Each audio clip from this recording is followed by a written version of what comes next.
Tallies, I hope you're doing well. So today I will be reviewing another book, yay!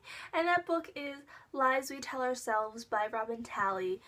It's been on my TBR list for a while now, and it just so happens that it's also the Spotlight Book Club book for Lit Up Review, which is, for those of you who don't know, a blog that I co-blog on, and I will leave that in my links down below. I'm not sure if I usually have that in my links stuff. But yeah, so for those of you who don't know already, I really love historical fiction. I actually haven't read that many historical fiction books, I guess partially because there are not as many of them, but also just I haven't been exposed to many of them, or I haven't gotten the chance to read many of them yet. But yeah, anyway, so, and I had heard really great things about Lies We Tell Ourselves, and I can safely say that it lived up to my expectations. The themes and the way that the book addresses the themes is just so well done. There's, you know, dealing with desegregation and race issues, but also LGBT issues and abuse, and high school in general also, I guess, and kind of starting your transition into life beyond high school. And of course it's a little different since it is set in the past, but it's just, I don't know, as somebody who's so passionate about these issues and who loves historical fiction, this book was just that perfect mix. All the themes really flowed together, and they work together really well, and they all kind of form this cohesive plot and this cohesive book, and it's just so well written, and yeah, I just really love it. I mean, I think most of us, if not all of us, know about, you know, Little Rock 9 and Little Rock and desegregation and integrating schools, and I have read excerpts of one of the books written by one of the girls who was part of the Little Rock 9, and this kind of reminded me of that. Had a very similar feel when they were first going into school, and so I just thought that this was very well researched and very well written. It was so heartbreaking to read about what these kids went through, and to think that, you know, kids really did go through all this, and it's just so hard to think about it. And it's just, yeah, it's heartbreaking, but, you know, it also makes you so glad that we are in many ways beyond that now, you know. I mean, black kids aren't being attacked in schools, but of course there are still so many other racial issues that still prevail today, and the same goes for LGBT, etc. And I just think, I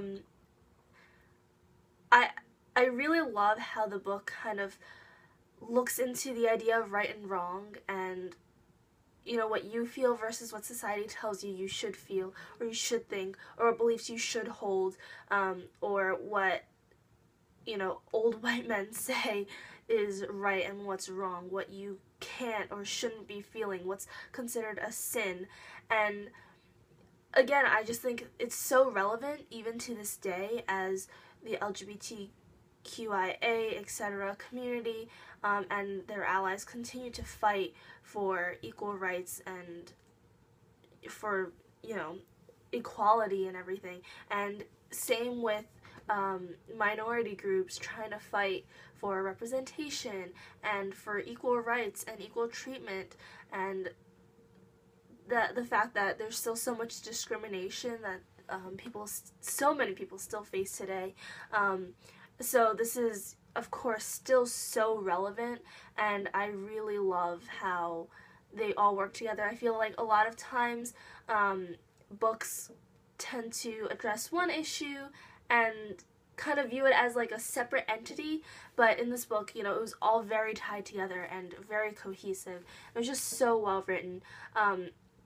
Yeah, I love this book so much. The characters are all so completely complex, especially the main two characters, and I really love how their stories are intertwined and how the book switches between their points of views, because it really gives you a new perspective, and it gives you into a look at both sides, and also to see both the girls struggling with their own feelings and emotions and seeing their own personal growth as well as how they view the other girls' growth. And I just think that's so well done, and it's really well written, and the point of view changes happen at, you know, the perfect spots, and it's, yeah, I just love it so much.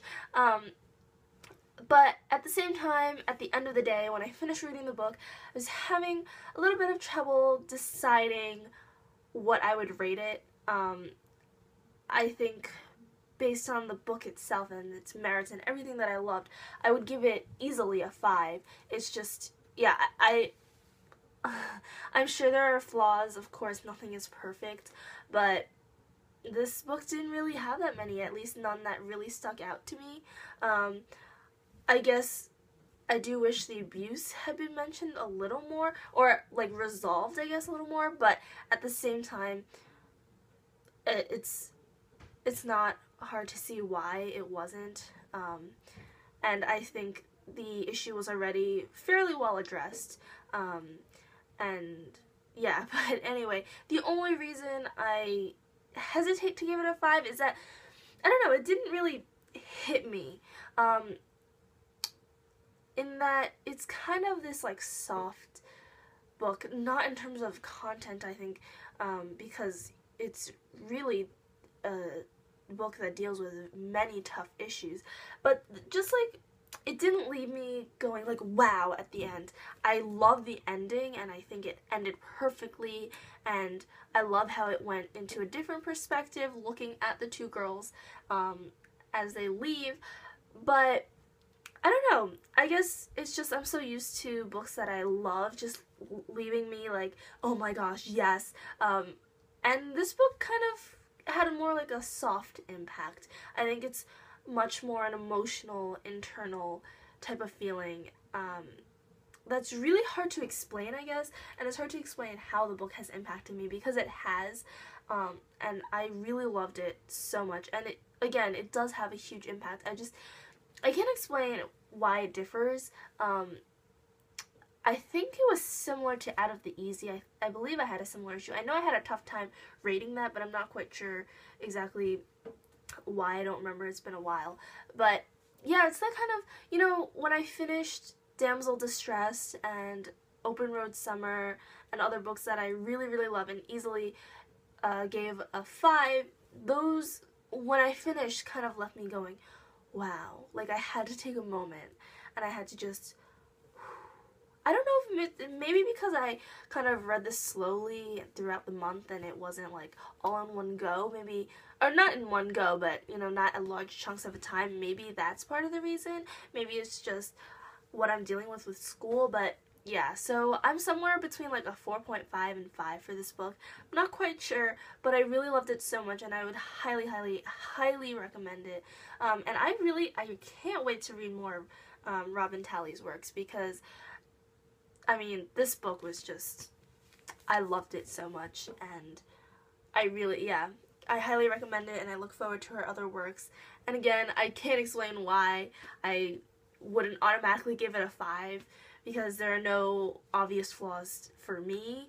I'm sure there are flaws, of course, and other bloggers and readers have pointed them out, but for me, yeah, hard to find, and I loved it. So please check this out, and check out the other reviews for this book. We have mini reviews for our Spotlight Book Club post at Lit Up, so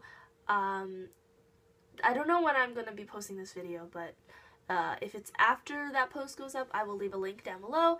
If not, I will tweet about it, so you can check it out if you want.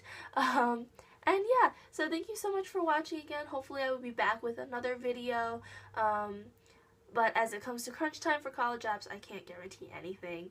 But yeah, so happy Thanksgiving. I don't know, again, when I'll be posting this, so if that already passed or is about to occur or whatever, yeah. So thank you so much again. Please like, subscribe, etc., share, if you like this video, and if you'd like to see more of my videos. Yeah, thank you so much. See you next time. Bye!